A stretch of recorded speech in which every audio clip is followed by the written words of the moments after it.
Hello everyone, this is Shelly Gulati. Welcome you to my YouTube channel Great Door.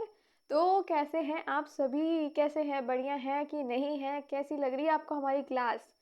जल्दी से please बताइए हमें, first class आपने हमारी अटेंड करी थी या नहीं करी थी? तो जैसा कि आप लोग को पता ही है, आज है हमारी सेकंड क्लास। फर्स्ट क्लास में हमने करी थी बात सेल बायोलॉजी के बारे में। सेल बायोलॉजी का हमने एक इंट्रोडक्शन लिया था। सेल के बारे में अच्छे से अच्छे डिटेल में जाके पढ़ने की कोशिश करी थी, समझने की कोशिश करी थी। और देखिए, मैंने अपनी तरफ से तो कोशिश करी थी कि आपको अच्छे से समझा पाऊँ। फिर भी अगर कुछ आपको नहीं समझ आ रहा हो तो कोई बात नहीं, आप बता दीजिए कमेंट बॉक्स में, फिर से डिस्कस कर लेंगे हम। और जैसा कि अगर आप लोगों ने अभी सेकंड क्लास, जो भी स्टूडेंट्स अटेंड कर रहे हैं और अगर उन्होंने अभी तक फर्स्ट क्लास नहीं ली है तो प्लीज़ पहले जाइए और फर्स्ट क्लास अटेंड कर लीजिए। लिंक डिस्क्रिप्शन बॉक्स में मैं मेंशन कर दूंगी। क्योंकि जब तक आप सेल के बारे में नहीं पढ़ेंगे, इंट्रोडक्शन नहीं देखेंगे, जानेंगे नहीं कि सेल है क्या, आगे क्या ही समझ आएगा। तो फिर चलिए स्टार्ट करते हैं आज की क्लास। तो क्योंकि देर किस बात की करनी, सिलेबस बहुत वाइड है, आप लोग जानते ही हैं। और पता नहीं कब नोटिफिकेशन आ जाए, हमें तो अपनी तैयारी करनी ही करनी है। और एक काम करते हैं, छोटा सा एक रिवीजन कर लेते हैं हम, जो भी हमने अपनी फर्स्ट क्लास में पढ़ा। तो फर्स्ट क्लास में हमने क्या पढ़ा था? हमने पढ़ा था कि सेल है क्या। सेल क्या है, जल्दी से बताइए आप लोग। क्या बोला था मैंने? सेल को मैंने बताया था, इसे हम बोलते हैं बेसिक, कह सकते हैं हम structural and functional unit of life. ये है हमारा सेल। लेकिन हमने ऐसा क्यों कहा है? जल्दी बताइए, हम क्यों कह रहे हैं इसे बेसिक यूनिट ऑफ लाइफ? क्यों बोल रहे हैं? क्योंकि हमारी बॉडी ट्रिलियंस ऑफ सेल से बनी है। हमारे सोच के देखिए, हमारी बॉडी में ट्रिलियंस ऑफ सेल्स हैं। बेसिक बिल्डिंग ब्लॉक यही है हमारी बॉडी का। सेल नहीं होगा तो हम कैसे होंगे? सेल के बिना, सेल इतना इम्पोर्टेंट है। अच्छा चलिए, हमने ये भी बात करी थी कि सेल को डिस्कवर किसने किया था। जल्दी बताइए किसका नाम मैंने आपको बताया था। मैं अभी भी कह रही हूँ, फर्स्ट क्लास प्लीज़ अटेंड कर लीजिएगा। ये तो एक रिवीजन है फटाफट वाला, लेकिन हमने उसमें बात करी थी सेल की। तो रॉबर्ट हुक इन्होंने ही डिस्कवर्ड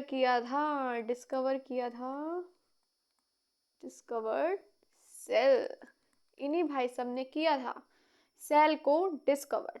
इन्हीं ने ही इसका नाम दिया था सेल, रॉबर्ट हुक ने। कलर चेंज कर लेती हूँ पेन का, ताकि आप लोग को दिक्कत ना हो। देखिए, इन्होंने ना मैं आपको अगर इजी लैंग्वेज में समझाऊं तो इन्होंने पेड़ के छिलके की एक थिन लेयर ली। उस थिन लेयर को इन्होंने माइक्रोस्कोप में देखा। माइक्रोस्कोप में जब उन्होंने देखा तो उन्होंने कहा, यार ये तो कुछ गुफाओं जैसा स्ट्रक्चर है। मैं आपको दिखा देती हूँ, कोई बात नहीं, ज़्यादा अच्छी ड्राइंग ना सही, थोड़ा बहुत सही आपके लिए हम कोशिश कर ही सकते हैं ड्रॉ करने की। कोई बात नहीं, इतना तो कर ही सकते हैं। चलिए, इन्होंने कहा यार ये गुफाओं जैसा जो स्ट्रक्चर है ये है क्या। इन्होंने इस स्ट्रक्चर को हनी कॉम्ब लाइक स्ट्रक्चर भी बोला था। हनी कॉम्ब लाइक स्ट्रक्चर, इसे हम बोले मधुमक्खी का छत्ता। इन्होंने इस स्ट्रक्चर को क्या नाम दिया? इन्होंने इस स्ट्रक्चर को नाम दिया सेल। ये नहीं है, ये तो ग्रुप ऑफ सेल्स हो गए। ये जो एक आप स्ट्रक्चर देख रहे हैं, ये इसको इन्होंने क्या नाम दिया? सेल नाम दिया। अच्छा, आपको पता है ये जो सेल था ये क्या था? डेड था या लाइफ था? जल्दी बताइए, ये सेल हमारा डेड था या लाइफ था? जल्दी जल्दी प्लीज कमेंट बॉक्स में बताइए। तो ये जो हमारा सेल था ये था हमारा डेड सेल। जी हाँ, ये था हमारा डेड सेल। चलिए, अब ये तो बात हो गई हमारे डेड सेल की कि किसने किया, रॉबर्ट हुक ने कर दिया। लेकिन अगर इन्होंने किया, वो डेड था, तो फिर लाइफ सेल का क्या भैया? लाइफ सेल का क्या, उसको किसने किया? तो वो किया था हमारे, मैं यहाँ पे लिख देती हूँ, एंटोन वन ल्यूवेनहुक ने। इन्होंने किया था हमारा लाइफ सेल का डिस्कवर। और भी काफ़ी इन्होंने सेल के अंदर की डिटेल्स को खूब अच्छे से एक्सप्लेन किया था, बताया था कि उसमें कौन कौन से ऑर्गेनल्स वगैरह हैं, सब कुछ इन्होंने ही किया था। फर्स्ट क्लास अटेंड कर लीजिए, फिर से कह रही हूँ, डिटेल डिस्कशन हुआ था। अगर हम बात करें, हमने एक और बात आपको बताई थी कि रॉबर्ट ब्राउन जो है उन्होंने हमारा न्यूक्लियस को डिस्कवर किया था। अरे रॉबर्ट न्यूक्लियस कहाँ लिख दिया, रॉबर्ट ब्राउन। इन्होंने किसका किया था, न्यूक्लियस का किया था। और हमने और भी काफ़ी सारी बात करी थी कुछ बॉटनिस्ट और जूलॉजिस्ट के बारे में। अगर मैं बात करूं तो देखिए, हमने ये पढ़ा था कि जो हमारे सेल होते हैं ये 2 टाइप के ऑर्गेनिज्म में मतलब होते हैं। कुछ ऑर्गेनिज्म हमारे होते हैं, मैं यहाँ पे लिख देती हूँ, जल्दी जल्दी से रिवीजन कर लेते हैं ताकि आगे की भी कहानी आज हम पढ़ लें। एक हो गए आपके यूनिसेलुलर, एक हो गए आपके मल्टी सेलुलर। अच्छा, यूनिसेलुलर हो गए वो जो सिंगल सेल से बनते हैं। जी हाँ, सिंगल सेल होता है ऑर्गेनिज्म, सिर्फ और सिर्फ सिंगल सेल, एक सेल से भी बन जाते हैं। मल्टीपल, आपको पता ही होगा मल्टी का मतलब मल्टीपल हो गए। अगर मैं बात करूं सिंगल सेल ऑर्गेनिज्म की यानी यूनिसेलुलर ऑर्गेनिज्म की, तो इसका एग्जाम्पल है हमारा जैसे बैक्टीरिया। ये भाई सब है हमारे सिंगल सेल ऑर्गेनिज्म। और पैरामीशियम, अमीबा, ये सब भी हमारे सिंगल सेल यानी यूनिसेलुलर ऑर्गेनिज्म है। बात करें अगर हम मल्टीपल की, तो उसमें हम ही आ जाते हैं ह्यूमंस, जैसा कि मैंने बताया, क्योंकि हम बने होते हैं ट्रिलियंस ऑफ सेल से। अच्छा, लेकिन ऐसा नहीं है कि जो यूनिसेलुलर ऑर्गेनिज्म हैं वो सरवाइव नहीं कर सकते।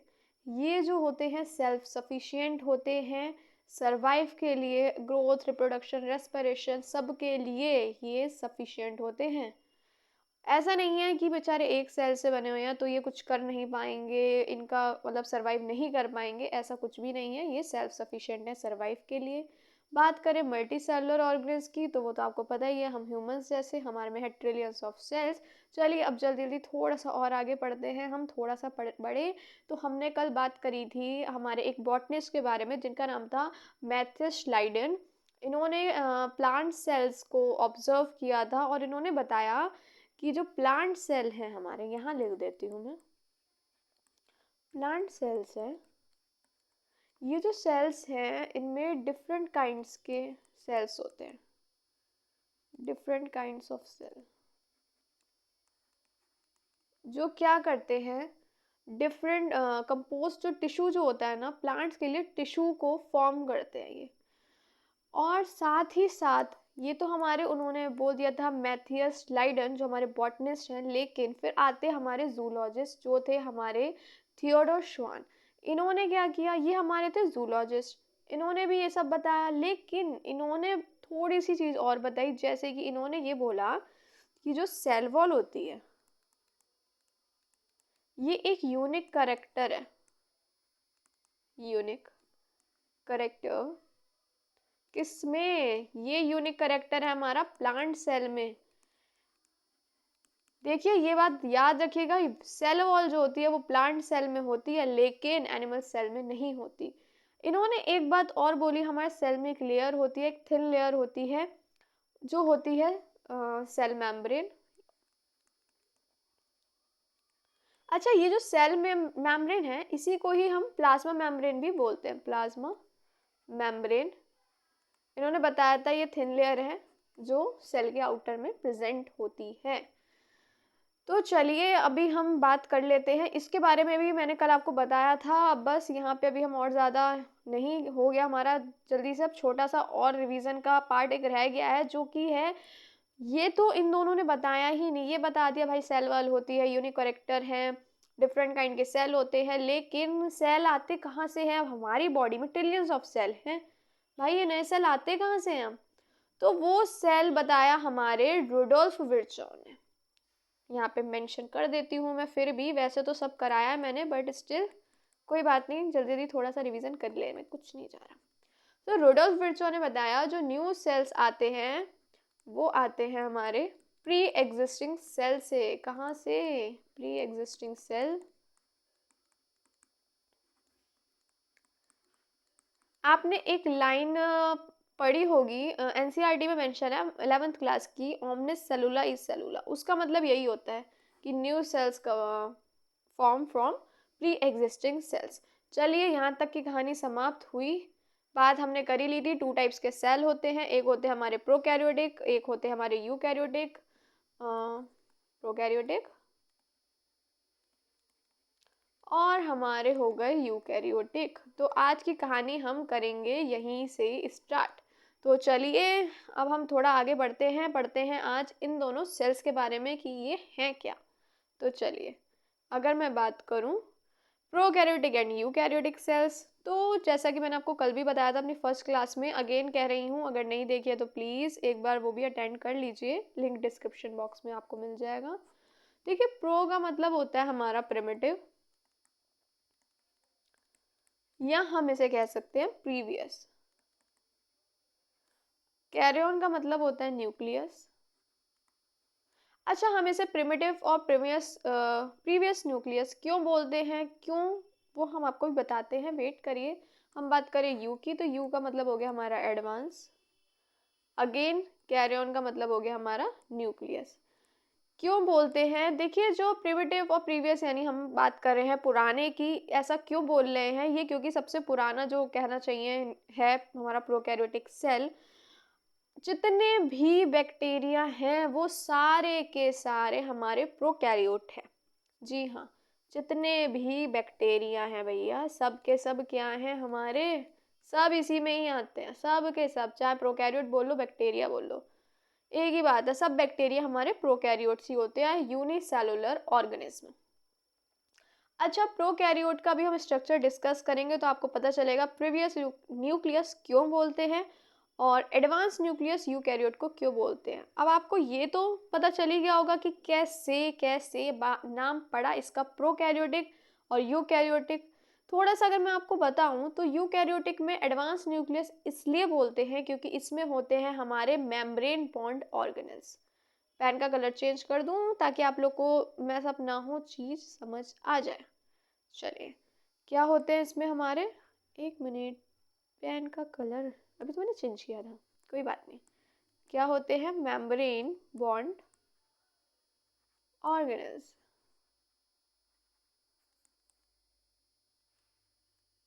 चलिए, लेकिन प्रोकैरियोटिक में कोई भी मेम्ब्रेन बॉन्ड ऑर्गेनेल नहीं होता है। क्यों बोलते हैं प्रिमिटिव प्रीवियस न्यूक्लियस, चलिए पढ़ते हैं आगे, हम अच्छे से स्ट्रक्चर को डिस्कस करते हैं। चलिए, what is a prokaryotic cell? Prokaryotic cell is a simple and small type of cell that does not have a true nucleus or other membrane bond organelles. Prokaryotic cell का structure बहुत simple है, बेचारा unicellular है, membrane bond organelle होते नहीं है इसके अंदर, ज़्यादा कुछ होता नहीं है, न्यूक्लियस टू न्यूक्लियस होता नहीं है क्योंकि इसमें मेम्ब्रेन बॉन्ड ऑर्गन नहीं है, ऑर्गेनल जब प्रेजेंट ही नहीं है तो न्यूक्लियस होगा, तो जब बेचारा जो हमारा इसमें जेनेटिक मटेरियल होता है ना, बेचारा ऐसे ही घूमता रहता है क्योंकि इसमें है ही नहीं ना मेम्ब्रेन बॉन्ड ऑर्गेनल्स। दिखाते हैं, कोई बात नहीं, हम शो करते हैं आपको, थोड़ा थोड़ा साथ साथ करते रहेंगे। अभी हम आपको बताते हैं, जैसे कि समझ लीजिए, एक मिनट, जैसे कि कहाँ गई है पेंसिल, एक मिनट, हाँ, ये है जैसे कि हमारा सेल। सेल की अगर हम बात करें तो इसमें जैसे कि ये हो गया हमारा, एक होता है लिक्विड, ये लिक्विड जो होता है ये होता है हमारा जेली लाइक स्ट्रक्चर जो सेल के अंदर प्रेजेंट होता है।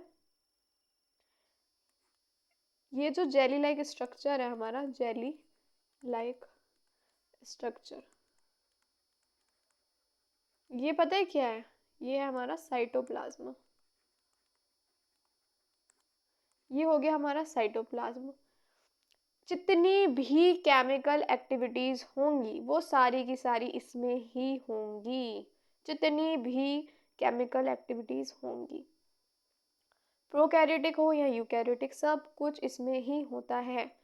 जो भी हम यूकैरियोटिक में भी जब बात करेंगे ना, तो जितने भी मेम्ब्रेन बॉन्ड ऑर्गेनल्स होते हैं ना प्रेजेंट सेल में, वो सारे इसी के अंदर होते हैं। चलिए बात कर लें थोड़ी सी हम आगे। अगर बात करूं तो इसमें जो है, जो हमारा जेनेटिक मटेरियल है, यानी जैसे डीएनए है, ये बेचारा ऐसे ही फ्लूट, मतलब एक फ्रीली फ्लोट होता रहता है, क्योंकि इसमें कोई भी न्यूक्लियर मेम्ब्रेन स्ट्रक्चर है ही नहीं। लेकिन अगर हम बात करें, एक सेकेंड, ये जिस रीजन में होता है उसको हम बोलते हैं, एक मिनट, ब्रश ले लेती हूँ, हाइलाइटर ले लेती हूँ। ये जो रीजन है इसको हम बोलते हैं न्यूक्लियोइड। ये क्या हो गया आपका न्यूक्लियोइड। चलिए अगर हम बात करें तो all life forms with prokaryotic cells are unicellular organism. देखिए ये चीज मैंने आपको स्टार्टिंग में बताई भी थी। जितनी भी लाइफ फॉर्म होती है प्रोकैरियोटिक सेल से, वो सारे होते हैं यूनिसेलुलर ऑर्गेनिज्म, यानी सिंगल सेल ऑर्गेनिज्म, एक ही सेल से बने होते हैं। चलिए आगे बढ़ते हैं, थोड़ा सा हम प्रोकैरियोटिक सेल को थोड़ा सा डिटेल डिस्कशन हो ही जाए। देखिए ये रहा हमारा सेल। सेल, उसके अंदर हम लोग का आ गया ये साइटोप्लाज्म, जेली लाइक स्ट्रक्चर, जहाँ पे क्या होती हैं, सारी केमिकल एक्टिविटीज होती हैं। ये है हमारी हमारी हमारी हमारी सेल मेम्ब्रेन। सेल मेम्ब्रेन जिसे हम प्लाज्मा मेम्ब्रेन भी बोलते हैं। यहाँ पे लिख दूँ या चलो लिख ही देती हूँ, कंफ्यूजन नहीं होनी चाहिए। ठीक है, मैं चाहे तो यहाँ पे पेस्ट कर सकती हूँ डायग्राम, बट मुझे लगता है कि अगर आप स्ट्रक्चर बना के चीज़ को समझाएं या समझें तो वो चीज़ हमें ज़्यादा अच्छे से समझ आती है। चलिए अगर हम बात करें आगे, ये हो गई हमारी सेल मेम्ब्रेन। सेल मेम्ब्रेन पे कुछ इनफोल्डिंग्स भी होते हैं, इस टाइप के ये इनफोल्डिंग्स होते हैं। ये जो है मैंने इसे रेज नहीं किया है, बस आपको बता रही हूँ। ये जो इनफोल्डिंग्स कुछ इस टाइप के होते हैं, मैं इसी को एक बार कर देती हूँ।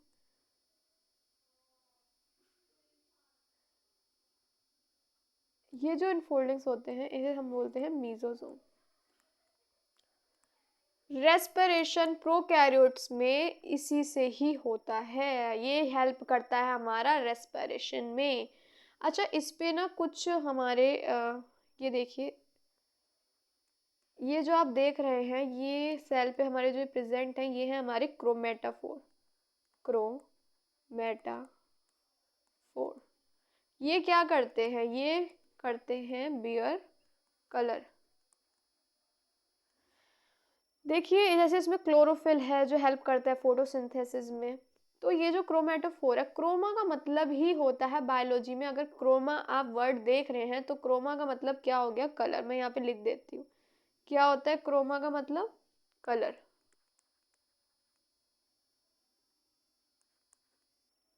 तो चलिए अगर मैं बात करूँ, थोड़ा सा और आगे हम इस चीज़ में बढ़ते हैं। उसके बाद हमारी आ जाती है सेल वॉल।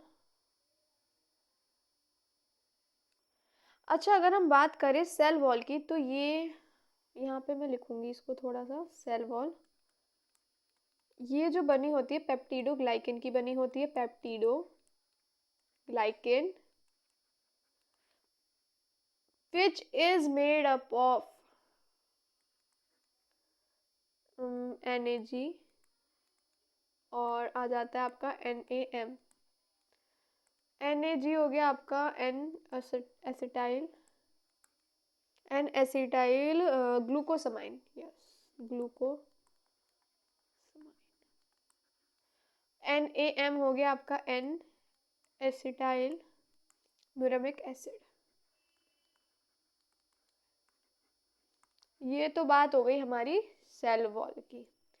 अच्छा, अब इसके बाद हमारी भाई एक लेयर और है, एक लेयर और है अभी, आउटर मोस्ट लेयर भी होती है। ये रही ये रही ये रही ये रही ये रही outer most layer, outer most layer जिसको बोलते हैं हम, यहाँ लिख देती हूँ, ग्लाइको कैलिक्स। एक सेकेंड, ग्लाइको कैलिक्स।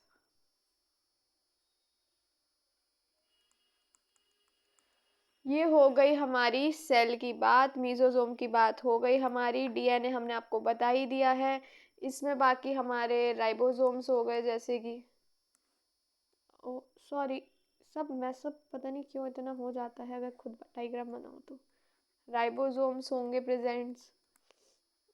और अब हम बात करें अगर इसकी, तो इसमें एक स्ट्रक्चर और है जिसे हम थोड़ा सा अलग से बना के पढ़ेंगे। जैसे ये समझ लीजिए, ये हमने बात करी थी सेल की, तो अगर हम सेल की बात करें तो इसमें हमारे कुछ स्ट्रक्चर मैं निकाल के आपको एक बार ड्रॉ करके दिखाऊं, तो इसमें हमारे होती है पिली एंड फिम्बरी, जो कि हमारे सेल के ये आउटर पे बॉडी पे प्रेजेंट होती है। यहाँ पे मैं बना देती हूँ। ये लंबे होते हैं, पतले होते हैं, हेयर लाइक स्ट्रक्चर, क्वांटिटी में बहुत ही कम होता है। ये जो है पिली बैक्टीरिया के सरफेस पर लंबे पतले एक क्या कहना चाहिए, हेयर लाइक स्ट्रक्चर होते हैं जो कनेक्ट करते हैं बैक्टीरिया को, और डीएनए ट्रांसफर में ये हेल्प करते हैं। थोड़ा डिटेल में हम इसको पढ़ेंगे, इम्पॉर्टेंट है, क्वेश्चन आ सकता है। और कुछ छोटे छोटे भी होते हैं ये, जिसे हम बोलते हैं फिम्बरी। इसको हम बोलेंगे फिम्बरी। अगर हम इसकी बात करें तो ये हेल्प करते हैं, help in bacteria stick, help करते हैं किसमें, बैक्टीरिया के स्टिक होने में, help in bacteria stick, stick on surface, surface पे स्टिक होने में, या फिर दूसरे सेल की बॉडी पे, जैसे होस्ट बॉडी कह सकते हैं आप। तो ये तो इन दोनों की बात हो गई। अच्छा, इसमें हाँ एक फिलामेंट, जैसे सेल है तो एक फिलामेंट होता है जो क्या करता है, ये फिलामेंट ये हेल्प करता है सेल के मूवमेंट में, help in cell movement. Detail में हम सब पढ़ने वाले हैं, सारे ऑर्गेनेल्स के फंक्शन भी सब कुछ पढ़ेंगे हम, धीरे धीरे सब आएगा। चलिए आगे बढ़ते हैं। बात करें अगर हम प्रोकैरियोटिक सेल के स्ट्रक्चर की, DNA genetic material formed in a reason called nucleoid, ये मैंने अभी आपको बताया ही था। डीएनए जेनेटिक मटेरियल प्रोकैरियोट में ऐसे ही फ्रीली फ्लोट होता है, और जिस रीजन में होता है वो कौन सा हो गया हमारा, वो हो गया हमारा न्यूक्लियोइड। ये जो डीएनए है कंट्रोल करता है सारी की सारी एक्टिविटीज, लेकिन ये बेचारा but is not enclose in nucleus, बेचारा न्यूक्लियस में नहीं होता है, मेम्ब्रेन ही नहीं है, कोई भी मेम्ब्रेन बॉन्ड ऑर्गेनल है ही नहीं ना। Cell membrane is a thin layer that surround the cell, अभी हमने पढ़ा था सेल है तो एक थिन लेयर होती है जो है सेल मेम्ब्रेन, जो कंट्रोल करती है कि कौन भाई साहब अंदर आएंगे और कौन जाएंगे घर से बाहर। सेल वॉल एक स्ट्रॉन्ग लेयर होती है जो सेल मेम्ब्रेन के ऊपर होती है, आउटसाइड में होती है, जो कि सेल को शेप प्रोवाइड करती है और करती है उनकी रक्षा, प्रोटेक्शन करती है। They lack cell membrane, they lack membrane bond organelles like mitochondria, chloroplast, हमने अभी पढ़ा था कोई भी मेम्ब्रेन बॉन्ड ऑर्गेनल इसमें नहीं है। माइटोकॉन्ड्रिया, क्लोरोप्लास्ट ये सब है हमारे यूकैरियोट में, प्रोकैरियोट में नहीं है। कौन से हैं कौन से नहीं पढ़ेंगे आगे। अच्छा, मैं आपको भी एक बात और बताना चाहती हूँ राइबोसोम से रिलेटेड, एक मिनट पीछे एकदम क्लियर उस पर बता देती हूँ, कोई बात नहीं। देखिए अगर हम बात करें राइबोसोम की, ये दोनों में आपके प्रोकैरियोट में भी है और यूकैरियोटिक में भी है।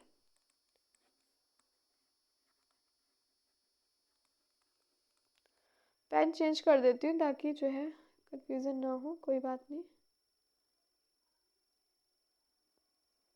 देखिए लेकिन अगर हम बात करें, टू टाइप्स के होते हैं ये, कितने टाइप्स के होते हैं ये, टू टाइप्स के होते हैं। एक होता है आपका 70S और 80S। अगर हम बात करें प्रोकैरियोट की, तो प्रोकैरियोट में हमारे जो होते हैं वो होते हैं हमारे 70S, 70S राइबोसोम प्रेजेंट होते हैं हमारे। और यूकैरियोट की अगर हम बात करें तो इसमें होते हैं हमारे 80S, 70S, और इसमें होते हैं 80S। अच्छा, अगर बात करें कि S क्या चीज़ है, तो S का मतलब होता है आपका Svedberg constant, Svedberg constant.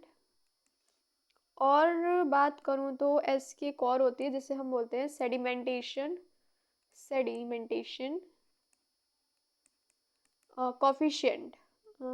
Coefficient. तो ये बात हो गई कि एस का मतलब होता क्या है। ये 70s ऐसे होते हैं, जैसे कि एक मिनट, अगर मैं बात करूं जैसे कि ये है आपका राइबोसोम, ये हो गए आपके 50s और ये हो गए आपके 30। अब आप सोचेंगे 50 और 30 80 होता है, मैम को क्या हो गया, क्या पढ़ा रही है, लेकिन इनका 50 30 70 है। और ये कैसे होंगे, जैसे राइबोसोम में ये हो गया 60 और ये हो गया 40। ये 100 नहीं होगा, ये 80 होगा, इनकी अलग कैलकुलेशन है। आप बस अभी ये चीज़ समझिए, आगे पढ़ेंगे हम। तो ये राइबोसोम की बात हो गई। लेकिन मैं आपको एक बात और बताना चाहूँगी कि जो हमारा यूकैरियोटिक है, इनमें कुछ एक्सेप्शनल केसेस भी होते हैं जिसमें हमारा राइबोसोम 80s नहीं होता है, वो होता है हमारा 70s। आगे पढ़ेंगे अभी हम यूकैरियोटिक की जब बात करेंगे। चलिए आगे बढ़ते हैं, ये हमने पढ़ लिया है। देखिए आगे पढ़े। Cytoplasm is a jelly like structure inside the cell where chemical reaction takes place. जी हाँ, हमने बता दिया है, इस बारे में हम बात कर ही चुके हैं। जितनी केमिकल रिएक्शन होती है वो सारी कहाँ होती हैं, साइटोप्लाज्म पे। राइबोसोम स्मॉल स्ट्रक्चर है वेयर प्रोटीन्स आर मेड। ध्यान से सुनिए, राइबोसोम एक ऐसे स्मॉल स्ट्रक्चर है जहाँ पे प्रोटीन बनता है। जी हाँ, ये चीज़ याद रखने वाली है, क्वेश्चन आ सकता है। डीएनए एक्सप्रेस करता है अपने आप को किसकी फॉर्म में, प्रोटीन की फॉर्म में, ये बात भी याद रखिएगा आप। क्वेश्चन थोड़ी थोड़ी चीज़ें बताती चल रही हूँ, आगे तो हम डिटेल डिस्कशन करेंगे, पर फिर भी ये चीज़ें याद रखने वाली हैं। डीएनए डीएनए डीएनए डीएनए, हाँ, एक्सप्रेस। वो ये बेचारा पेन भाग जाता है कहीं ना कहीं। DNA express itself in the form of protein। ये चीज़ याद रखिएगा, राइबोसोम वाली भी। राइबोसोम में हमारा जो है प्रोटीन बनता है, small structure where proteins are made, important है। करेक्टरिस्टिक की बात करें अगर हम प्रोकैरियोटिक सेल की, तो DNA floats freely in the cytoplasm, हम पढ़ चुके हैं। Usually 1 to 10 micro, much smaller than eukaryotic cell. जी हाँ, ये बहुत छोटा होता है, सिंपल स्ट्रक्चर है इसका, क्योंकि इसमें कोई भी मेम्ब्रेन बॉन्ड ऑर्गेनल है ही नहीं। जैसे कि आप देख सकते हैं माइटोकॉन्ड्रिया, क्लोरोप्लास्ट, गोल्गी apparatus, कुछ भी नहीं है इसमें, क्योंकि ये सब क्या है, हमारे membrane bond organelles. All function happen within the cytoplasm. जी हाँ, हम पढ़ चुके हैं ये भी। They reproduce quickly through a process called binary fission where one cell divides into two identical cells. देखिए ये चीज़ भी, इस पे भी क्वेश्चन आ सकता है। देखिए ये बहुत जल्दी, एकदम फास्टली ये जो है रिप्रोड्यूस करते हैं क्विकली। जिस प्रोसेस के थ्रू करते हैं उसे बोलते हैं बाइनरी फिजन, जिसमें एक सेल डिवाइड होता है टू आइडेंटिकल सेल्स से। ये चीज़ हम पढ़ चुके हैं। अगर हम बात करें इंपॉर्टेंस की प्रोकैरियोटिक सेल की, तो देखिए डिकम्पोजर्स होते हैं ये। प्रोकैरियोटिक सेल जो होते हैं हमारे प्रोकैरियोट, स्पेशली बैक्टीरिया, जानते ही हैं आप लोग, जितने भी बैक्टीरिया हैं सारे के सारे क्या हैं, प्रोकैरियोट हैं। Break down dead plant and animals, जो भी मरे हुए जीव जंतु होते हैं उनके ब्रेक डाउन में ये हेल्प करते हैं। ये रिसाइकलिंग में भी हेल्प करते हैं न्यूट्रिएंट्स की, जैसे कि नाइट्रोजन, कार्बन और फास्फोरस की। नाइट्रोजन फिक्सेशन में भी इनका काफ़ी योगदान है। देख लीजिए बैक्टीरिया हैं सिंगल सेल, सेल्फ सफिशिएंट हैं, फिर भी कितना, मतलब एक सिंगल सेल होने के बाद कितना काम करते हैं। सारे बैक्टीरिया ही बेकार नहीं होते, काम के भी होते हैं, जैसा कि आप देख रहे हैं।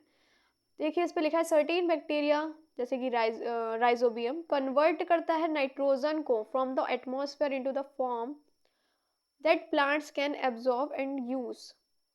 बताइए, ये नाइट्रोजन को कन्वर्ट कर रहा है एटमॉस्फेयर से, और प्लांट्स इसका कैसे यूज़ कर सकते हैं, एब्जॉर्व कर सकते हैं। तो ये इनके लिए कितना हेल्पफुल रहा ना, वैसे प्लांट्स के लिए। This process is a vital for plant growth. बताइए प्लांट ग्रोथ में भी ये प्रोसेस मदद करता है, सॉइल फर्टिलिटी में करता है। आप लोग का फेवरेट खाना फूड उसमें भी करता है, food production. Bacteria are use to produce foods like yogurt, cheese, pickle, vinegar. किस प्रोसेस के थ्रू है, फर्मेंटेशन। आगे डिटेल में पढ़ेंगे कि फर्मेंटेशन क्या है। अभी के लिए आप लोग का एग्जाम्पल के तौर पे इतना जानना ठीक है। आगे क्योंकि डिटेल डिस्कशन हो तो सही रहता है, क्योंकि हम एक ऐसे एग्जाम की तैयारी कर रहे हैं ना, हम छोटे से छोटे टॉपिक को ऐसे नहीं छोड़ सकते हैं। आगे हर चीज़ टाइम पे ही उस चीज़ का एक्सप्लेनेशन हो प्रॉपर। चलिए हम अभी बात करते हैं लैक्टोबैसिलस बैक्टीरिया की, जो कि मदद करता है हमारी दही बनने में, कर्ड में और डेयरी प्रोडक्ट्स में। चलिए आगे बढ़ते हैं। अब हम मेडिसिन प्रोडक्शन में भी इसका योगदान है। Prokaryotic cells are used to produce antibiotics like penicillin, which fight bacterial infection. Prokaryotic cell का इस्तेमाल होता है किसके लिए? ये प्रोड्यूस करते हैं एंटीबायोटिक्स, जो कि हेल्प करते हैं बैक्टीरियल इन्फेक्शन से लड़ने में।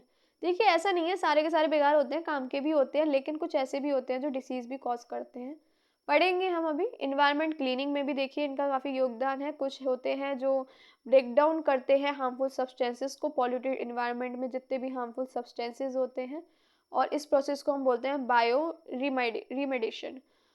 Oil spills can be clean using oil eating bacteria. तो देखिए ऐसा नहीं है कि सब बैक्टीरिया बेकार हैं, कुछ काम के भी हैं। ऑक्सीजन प्रोडक्शन में भी करते हैं ये help. Cyanobacteria perform photosynthesis and release. देखिए फोटोसिंथेसिस में साइनोबैक्टीरिया का कितना योगदान है भैया, रिलीज कर रहा है ऑक्सीजन को एटमॉस्फेयर में फोटोसिंथेसिस प्रोसेस के दौरान। और ऑक्सीजन हमारे लिए क्या ज़रूरी है तो आप जानते ही नहीं, ऑक्सीजन नहीं होगी तो हम सरवाइव कैसे करेंगे।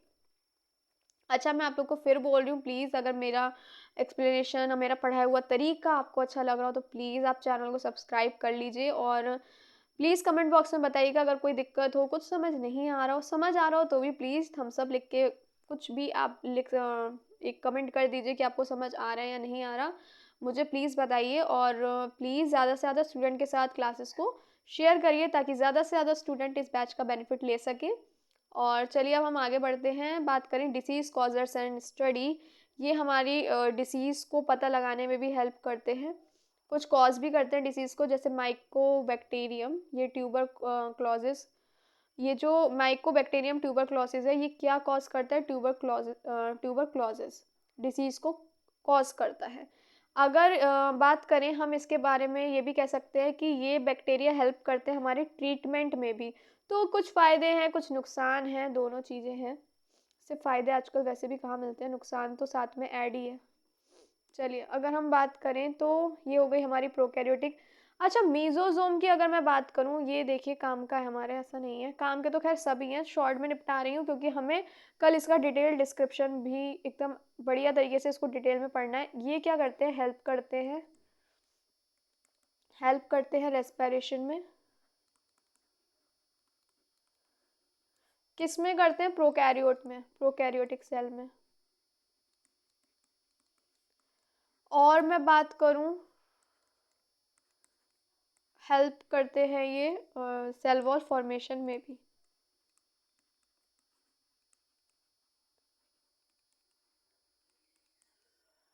और हेल्प करते हैं ये सेल डिवीज़न में। इसको हम कल डिटेल में और ज़्यादा पढ़ने वाले हैं, काफ़ी इंपॉर्टेंट है ये भी।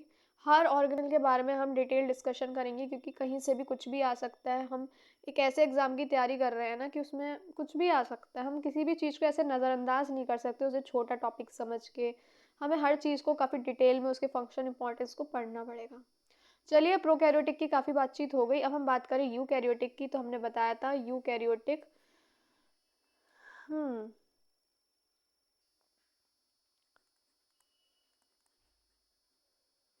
यूकैरियोटिक, इसकी बात करूँ तो यू मतलब है एडवांस,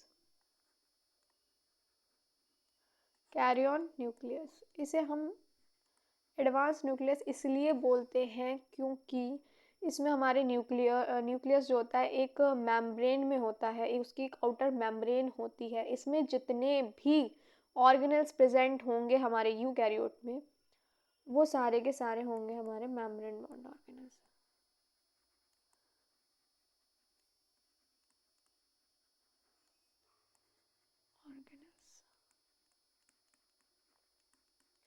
चलिए आगे बढ़ते हैं। इसका एग्जाम्पल मैं आपको ऑलरेडी दे चुकी हूँ। चलिए अब हम इसके बारे में थोड़ा सा और पढ़ लें। देखिए eukaryotic is a type of cell that is more complex and larger than a prokaryotic cell. हमने अभी पढ़ा भी था कि प्रोकैरियोटिक बहुत ही सिंपल मतलब स्ट्रक्चर है, कॉम्प्लेक्स नहीं है, उसमें मेम्ब्रेन बॉन्ड ऑर्गेनल होते नहीं है, सिंगल सेल होता है, यूनिसेलुलर ऑर्गेनिज्म की अगर हम बात करें। और जो हमारे प्रोकैरियोट होते हैं वो सारे हमारे यूनिसेलुलर ही होते हैं। देखिए लेकिन यूकैरियोट जो होते हैं उसमें बहुत सारे मेम्ब्रेन बॉन्ड ऑर्गेनल्स होते हैं। माइटोकॉन्ड्रिया, क्लोरोप्लास्ट, एंडोप्लाज्मिक रेटिकुलम के बारे में भी हम पढ़ेंगे, गोल्गी एपैरेटस के बारे में पढ़ेंगे, बहुत सारी चीज़ें हैं। तो ये काफ़ी कॉम्प्लेक्स होता है, बड़ा होता है कंपेयर करें तो प्रोकैरियोटिक सेल से। अच्छा, ये सेल्स हमारे कहाँ कहाँ होते हैं? ये होते हैं फंगाई में, प्लांटी में, प्रोटिस्ट में, ये सेल हमारे पाए जाते हैं। अच्छा, these cells have a well defined structure, इनका वेल डिफाइंड स्ट्रक्चर होता है। इसमें न्यूक्लियस होता है जो कंटेन करता है हमारा जेनेटिक मटेरियल डीएनए, जो कंट्रोल करता है सारी की सारी सेल एक्टिविटी। क्या करता है डीएनए? हमारा सारी की सारी एक्टिविटी को कंट्रोल करता है। डीएनए क्या कर रहा है भाई? कंट्रोल ऑल सेल एक्टिविटीज, सब पे ध्यान देता है। ये हमारे प्रिंसिपल की तरह है स्कूल के। तो चलिए अगर हम बात करें, okay, this genetic material is organize into chromosome. अच्छा, ये चीज़ भी काफ़ी समझने की है। एक काम करती हूँ, ये हैंड टू हैंड थोड़ा सा आपको यहीं पे इसे समझा देती हूँ। एक मिनट रुकिए आप। यहाँ पे मैं आपको इसको समझा देती हूँ एक बार, एक सेकेंड। पेन चेंज कर लूँ कलर। देखिए अगर मैं बात करूँ कि जो हमारा डीएनए होता है, अच्छा आपको पता है कि डीएनए की लेंथ क्या होती है? न्यूक्लियस में डीएनए लेंथ इन न्यूक्लियस वो होती कितनी है बताइए? वो होती है 2.2 मीटर की। चलिए ये चीज़ ऐसे याद रखने की एग्जाम में आ सकती है, तो मैंने सोचा हैंड टू हैंड ही बता दूँ। हमारा जैसे ये डीएनए है, ये ना रैप होता है। ये जिस पे रैप हो रहा है वो क्या है वो भी मैं अभी बताती हूँ आपको। ये जिस पे रैप होता है उसको हम बोलते हैं हिस्टोन ऑक्टेमर। ये एक ही नाम है, गैप नहीं है इसके बीच में, ठीक है, ये एक ही है। ये जो रैप होता है ये डीएनए हो गया हमारा। ये रैप होता है हिस्टोन ऑक्टेमर पे। रैप होने के बाद जो ये स्ट्रक्चर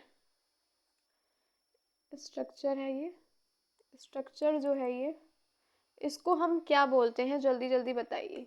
इस स्ट्रक्चर को हम बोलते हैं क्रोमैटिन फाइबर। क्रोमैटिन फाइबर, इस स्ट्रक्चर को हम क्या बोलते हैं? Chromatin fibre. प्लीज़ आप एक बार इसको कर लीजिए, नोट साथ साथ ही बनाते चलिएगा आप लोग प्लीज़। चलिए अब मैं थोड़ा सा आपको कुछ और इसके बारे में बताऊं। देखिए जैसे कि अभी हमने बात करी थी डीएनए की, तो जैसे ये है हमारा डीएनए। कोई बात नहीं, इतनी अच्छी ड्राइंग नहीं है तो क्या हो गया, कोई बात नहीं, इतना ध्यान नहीं दीजिए ड्राइंग पे। ये डीएनए है, इसका होगा कंडेंसेशन। कंडेंसेशन जो अभी मैंने आपको बताया था, ये है हमारा जैसे डीएनए, ये रैप हो जाएगा हिस्टोन ऑक्टेमर पे, और क्या बनाएगा? इसे क्या बोलेंगे हम? इसे हम बोलेंगे क्रोमैटिन फाइबर। Chromatin fibre. उसके बाद फिर क्या होगा? कंडेंसेशन होगा। क्या होगा? कंडेंसेशन। एक सेकेंड। कंडेंसेशन होगा, प्लीज साथ साथ बनाते चलिएगा। क्या होगा? कंडेंसेशन। कंडेंसेशन के बाद क्या होगा?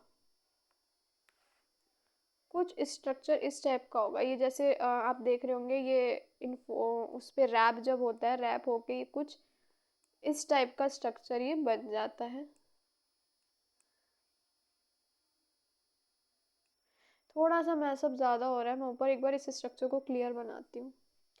ये रहा हमारा रैप हो रहा है डीएनए हिस्टोन ऑक्टोमर पे, जिसे हम क्या होता है इसके बाद ये जो स्ट्रक्चर बनता है इसे बोलते हैं हम क्रोमैटिन फाइबर। और जब इस टाइप का स्ट्रक्चर बन जाता है, मैं थोड़ा सा ना इसका कलर चेंज कर देती हूँ ताकि आप लोग को दिक्कत ना हो। ये समझने में। ये देखिए कुछ इस टाइप का ये स्ट्रक्चर जो बन के आया है। आप देखते हो कि क्रोमोसोम को इस टाइप के स्ट्रक्चर से ही वो किया जाता है, दिखाया जाता है। इस टाइप का स्ट्रक्चर होता है, हम कहते हैं ना क्रोमोसोम का, वो स्ट्रक्चर यहीं से आता है। डीएनए कंडेंसेशन होगा, डीएनए रैप होगा। रैप किस पे होगा? हिस्टोन ऑक्टोमर पे रैप होके जो स्ट्रक्चर बनेगा वो होगा क्रोमेटिन फाइबर। और इस टाइप का जब कंडेंसेशन होता है, स्ट्रक्चर बनता है, तो ये ही हो गया हमारा क्रोमोसोम। ये हो गया हमारा क्रोमोसोम। चलिए अब हम, बात हो गई, ये तो हो गया हमारा कि क्रोमोसोम का क्या सीन है। अगर हम बात करें तो आगे बढ़ते हैं। हम कहाँ थे ये भी देख लेते हैं। यहाँ नहीं थे हम। हाँ जी, तो बात हो रही थी all eukaryotes are not identical. Identical एक जैसे नहीं होते हैं सारे eukaryotic cell. Plants and animal cells are different. Plant cell भी यूकैरियोट है, एनिमल सेल भी है, लेकिन दोनों अलग अलग तरीके के ही हमारे सेल होते हैं। और जैसे कि बात करें अगर हम प्लांट सेल की, तो उसमें सेल वॉल होती है जो एनिमल सेल में नहीं है, उसमें प्लास्टिड है। हमारे प्लांट सेल में लार्ज सेंट्रल वैक्यूल प्रेजेंट होता है जो कि absent है हमारे एनिमल सेल में। हम प्लांट सेल और एनिमल सेल को डिटेल में पढ़ेंगे कल। प्लीज़ कल की क्लास ज़रूर अटेंड करिएगा, क्लास तो आपको डेली ही करनी पड़ेगी। अगर हम बात करें on the other hand animals and animal cells have centriole which are absent in almost plant cell. देखिए जो हमारे प्लांट सेल है उसमें absent होते हैं सेंट्रियोल्स। अब सेंट्रियोल्स क्या चीज़ है, क्या चीज़ है ये सेंट्रियोल? चलिए बात कर लेते हैं हम। कोई बात नहीं, हम यहीं पे कर लेंगे, इट्स ओके। सेंट्रियोल्स ये हमारे मदद करते हैं सेल डिवीज़न में। सेल डिवीज़न में क्या करते हैं? ये हेल्प करते हैं हमारे सेंट्रियोल्स। चलिए ये बात तो हो गई एनिमल सेल, और वो हम वैसे भी कल डिस्कस करने वाले हैं आपसे। अब हम थोड़ा सा आगे बढ़ जाते हैं। अच्छा, मैं आपको एक चीज़ और बताना चाहूँगी। कुछ चीज़ें ऐसी हैं जो हम सोच रहे हैं कि हैंड टू हैंड यहीं पे ही आपको मैं पढ़ा दूँ, बता दूँ। अभी मैं आपको बताऊँगी, याद दिलाइएगा। चलिए मैं याद रख लूँगी, कोई बात नहीं। कुछ ये बताऊँगी कौन से यूनिसेलुलर और मल्टी सेलुलर है। अच्छा, हम बात करें यूकैरियोटिक सेल की, इसमें क्या क्या आता है? इसमें डीएनए आ गया, जिसे हम कहते हैं दिमाग। अपना अपना नहीं, उसका न्यूक्लियस को बोलते हैं दिमाग सेल का। जहाँ पे क्या होता है? डीएनए स्टोर होता है और क्या करता है? कंट्रोल करता है जितनी भी एक्टिविटीज़ हमारी हो रही हैं। सेल मेम्ब्रेन एक हमारी आउटर लेयर है जो प्रोटेक्ट कर रही है हमारे सेल को। और भाई यही डिसाइड करेगी कि कौन आएगा अंदर सेल के और कौन आएगा सेल के बाहर जाएगा। साइटोप्लाज्म हमारा जेली लाइक स्ट्रक्चर है जिसमें सारे ऑर्गेनेल्स होते हैं। चलिए आगे बढ़ते हैं थोड़ा सा और। अगर हम बात करें ऑर्गेनेल्स की, तो देखिए ऑर्गेनेल्स क्या होते हैं? These are special parts, cell के अंदर होते हैं, यूकैरियोट में होते हैं मेम्ब्रेन बॉन्ड ऑर्गेनेल्स, याद रखिएगा, जैसे कि माइटोकॉन्ड्रिया, राइबोसोम, एंडोप्लाज्मिक रेटिकुलम और लाइसोसोम्स, गोल्गी अपैरेटस। देखिए माइटोकॉन्ड्रिया का तो आप लोग को बता देती हूँ मैं, कोई बात नहीं, थोड़ा थोड़ा यहीं पे बता देते हैं आपको। ये हो गया पावर हाउस ऑफ सेल, इसे बोलते हैं पावर हाउस ऑफ सेल। ये क्या हुआ हमारे पेन को? कोई बात नहीं बेचारा, हम भूल चूक माफ़ कर देंगे पेन की, कोई बात नहीं। वैसे भी पेन की गलती नहीं होती है, हम ही जल्दबाजी कर जाते हैं शायद लिखने में, जो पेन बेचारा भाग जाता होगा।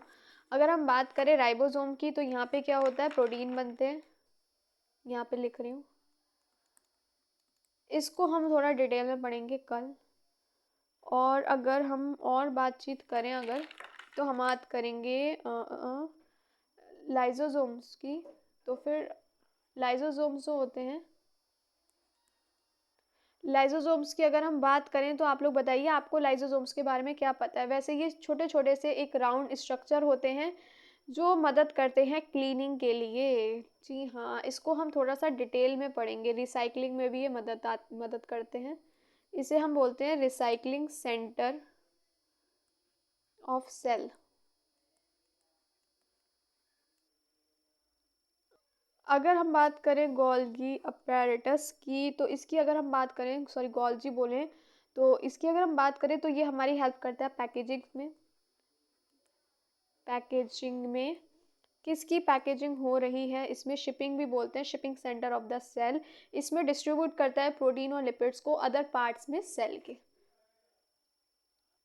तो फिर जैसे कि हम बात करें अगर एग्जाम्पल की यूकैरियोटिक सेल के, तो आप देख सकते हैं ये आ गए हमारे एनिमल सेल और प्लांट सेल। याद रखिएगा कल डिटेल डिस्कशन है इन दोनों पे, तो फिर ज़रूर आइएगा। एनिमल सेल में आ गए जैसे हम humans, dog, bird. Cells have all the feature mention but lack cell wall. सारे फीचर्स होते हैं लेकिन सेल वॉल प्रेजेंट नहीं होती है, एब्सेंट होती है हमारे एनिमल सेल में। लेकिन प्लांट सेल में सेल वॉल होती है, प्लास्टिड होते हैं।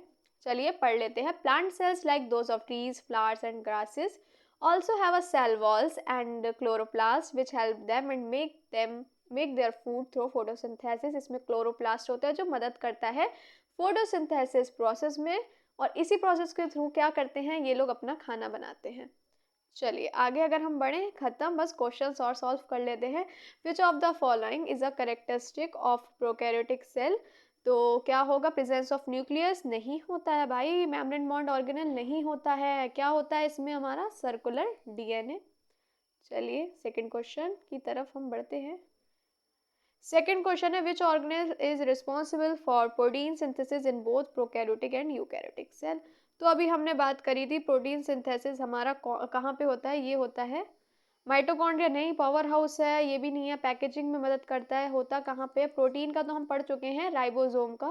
राइबोसोम में होता है हमारे प्रोटीन जितने बनते हैं, किस में बनते हैं, राइबोसोम्स में। कल डिटेल में इसके बारे में हम पढ़ेंगे तो प्लीज़ मिस नहीं करिएगा, बिल्कुल भी मिस नहीं करनी है।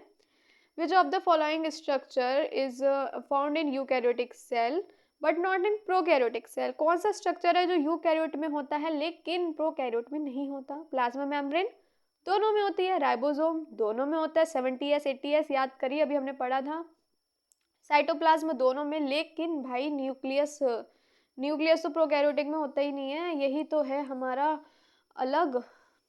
चलिए अब हम थोड़ा सा और आगे बढ़े नेक्स्ट क्वेश्चन की ओर, अगर हम बढ़े अपने, एक मिनट, ये बेचारे को क्या हो जाता है। What is the function of Golgi apparatus in eukaryotic cell. अभी मैंने आपको बताया था ये पैकेजिंग में मदद करता है और डिलीवर करता है प्रोटीन और लिपिड्स को सेल के अदर पार्ट्स में। तो ये हो गया हमारा इसका आंसर, एक second, packaging and delivering materials. Which of the following is a difference between prokaryotic and eukaryotic. क्या होगा, जल्दी जल्दी बताइए आप लोग, जल्दी से बताइए क्या होगा। Both have a plasma membrane, हाँ जी बिल्कुल सही बात है, ये डिफरेंस नहीं हो सकता। राइबोसोम दोनों में है तो डिफरेंस कैसे होगा। Prokaryotic cell lack a nucleus, ये बात भी सही है, डिफरेंस है भी, लेकिन हमारी इसमें बात करिए डिफरेंस क्या है। Both have membrane bond organelles, दोनों पे मेम्ब्रेन बॉन्ड ऑर्गेनल्स हैं, नहीं भाई नहीं है, दोनों के पास कहाँ है, both have membrane bond organelles नहीं, यही तो डिफरेंस है कि उसमें है मेम्ब्रेन बॉन्ड ऑर्गेनल्स यूकैरियोट में, लेकिन प्रोकैरियोट में नहीं है। चलिए नेक्स्ट, चलिए क्वेश्चन यही समाप्त होते हैं। तो please like share and subscribe, और यही कहूँगी अगर अच्छी लगे क्लास तो प्लीज़ चैनल को सब्सक्राइब कीजिए, ज़्यादा से ज़्यादा शेयर कीजिए स्टूडेंट्स के साथ, फ्रेंड्स के साथ, ताकि ज़्यादा से ज़्यादा स्टूडेंट इस बैच का बेनिफिट ले सकें। और देखिए जैसे आपको मोटिवेशन की ज़रूरत है, हमें भी है, और प्लीज़ अगर मेरा पढ़ाई हुआ समझ आ रहा हो तो प्लीज़ कमेंट बॉक्स में बताइएगा कि कैसी लगी आपको हमारी क्लास। और मिलते हैं अपनी नेक्स्ट क्लास में, डिटेल डिस्कशन करेंगे सारे ऑर्गेनल्स के बारे में हम। तो फिर तब तक के लिए bye bye, take care self and your family, of course family की पहले ध्यान रखना चाहिए। और मिलते हैं नेक्स्ट क्लास में आपसे, तब तक के लिए thank you for watching and please like share and subscribe. Bye bye.